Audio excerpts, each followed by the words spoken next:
Prime Time Sunrise. Hello there, very good morning and welcome to Newsfirst Prime Time Sunrise on the 25th of July 2014 with me, Shed Silva. Let's start off with a look at your headlines. 75% of farmland in the Trincomalee district affected by drought. Forest fires continue to flare up in reserves. CPC trade unions charge that the vessel brought to transport fuel is not being used. And a special investigation launched into Air Algeria plane crash.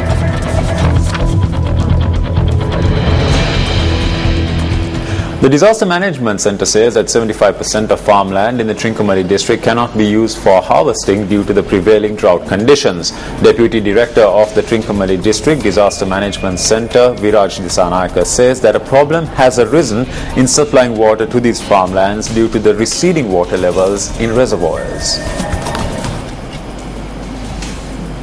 Anomaly district and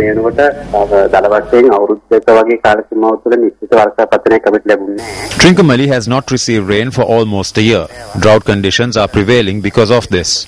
10 divisional secretariat zones are experiencing these conditions. As of now, 109 Gramaniladari divisions are affected. We are providing dry rations and drinking water for 1,371 families through the divisional secretariats. We have spent around 9 million rupees on dry rations and drinking water.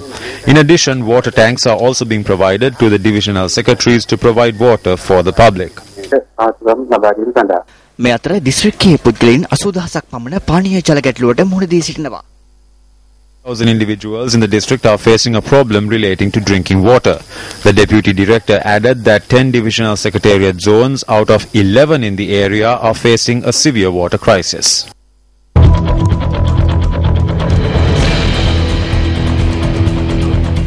Over 40 acres of the Anomaly reserve in Habarana have been affected by a fire that took place yesterday. The police said that the blaze was extinguished last night. Police also stated that the fire took place between the 120 and 140 mile posts of the Trincomalee Habarana road. Members of the police, the army, the Dambulla Fire Department and officers of the Forest Reserve had collectively brought the fire under control. In the meantime, another fire took place in the Munaragala Dambagala Kitula Hela Reserve yesterday. Our area correspondent stated that the fire had been brought under control. Approximately 100 acres of land has been affected by the blaze.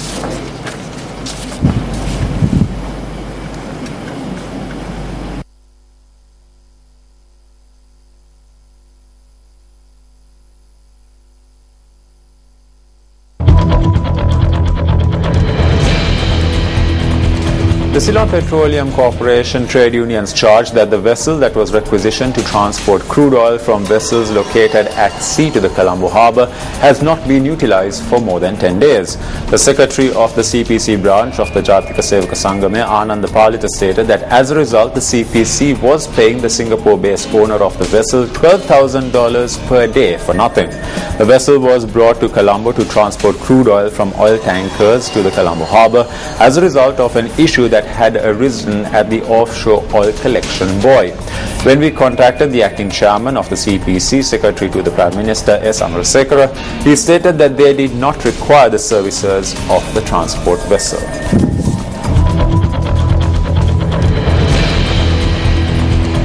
An individual has drowned in the Yatiantota Jive in the Gamami area. The deceased has been identified as an employee of a private establishment in Bandargama.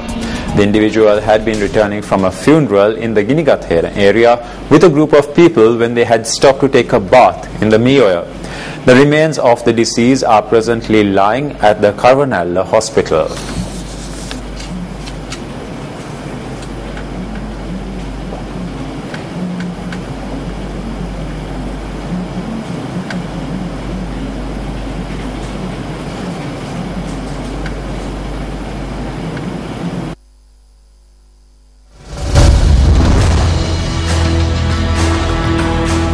An Air Algeria flight carrying 110 passengers and 6 crew members crashed reportedly in Niger after having disappeared from radar early last morning between Burkina Faso and Algeria.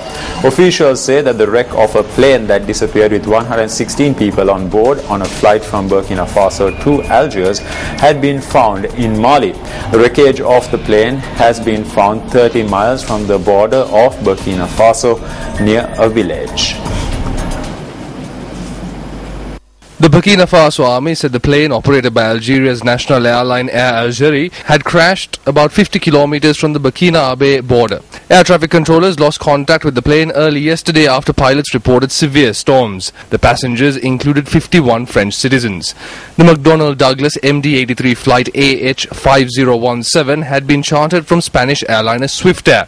Gilbert Diender, a Burkina Faso army general, said searchers had found human remains and burnt and scattered plane wreckage. The commander-in-chief of Burkina Faso said a team from Burkina Faso found the remains of the Air Algeria plane that crashed in Mali after sending a team into the neighboring territory.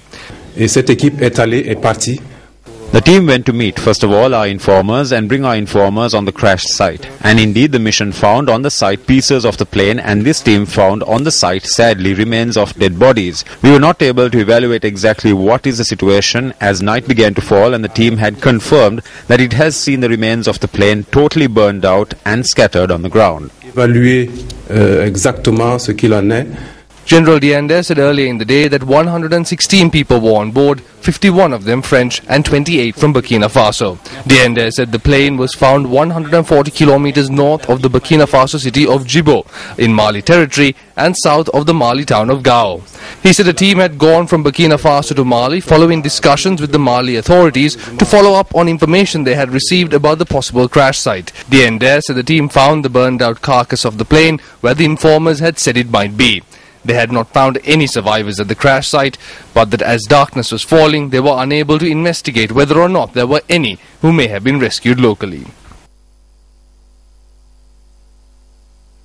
The President of Mali will visit the site of the Air Algeria plane crash after confirming with Burkina Faso the location of the remains.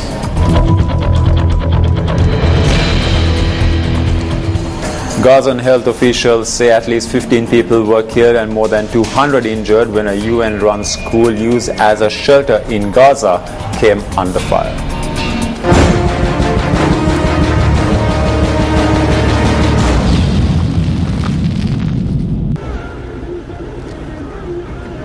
Palestinian families were in the school of Beit Hanaun fleeing Israel's offensive against Hamas militants. Officials say in the past 16 days of fighting, 797 Palestinians and 33 Israelis have been killed. Hamas leader said he wants a ceasefire and end Israel's blockade as soon as possible. Israel launched its military offensive on the 8th of July with the declared objective of stopping Hamas firing rockets from Gaza. Israeli Prime Minister Benjamin Netanyahu said yesterday he regretted each Palestinian civilian death but said they were the responsibility of Hamas. UN Chief Ban Ki-moon said he was appalled by the attack on the school in northern Gaza and said it underscored the imperative for the killing to stop and to stop now. According to the UN, more than 118,000 people are now sheltering in UN schools and people are running out of food.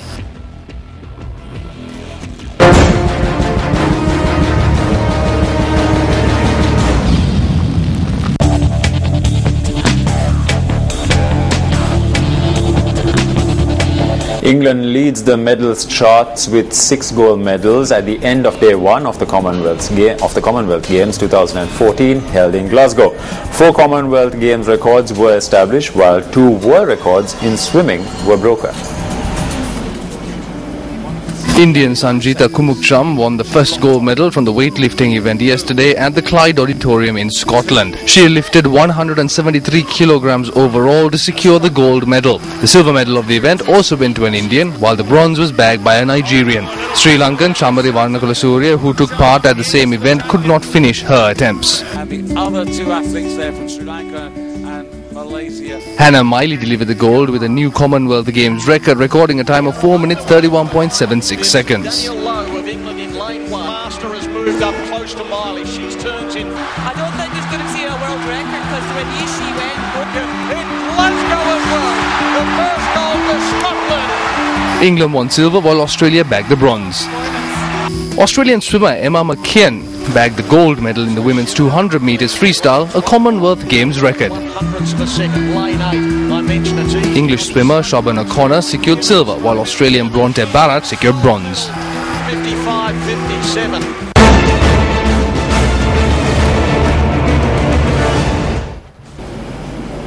And that's a look at this edition of Newsfirst Primetime Sunrise. It was a pleasure having you with us and hope you have a great day ahead.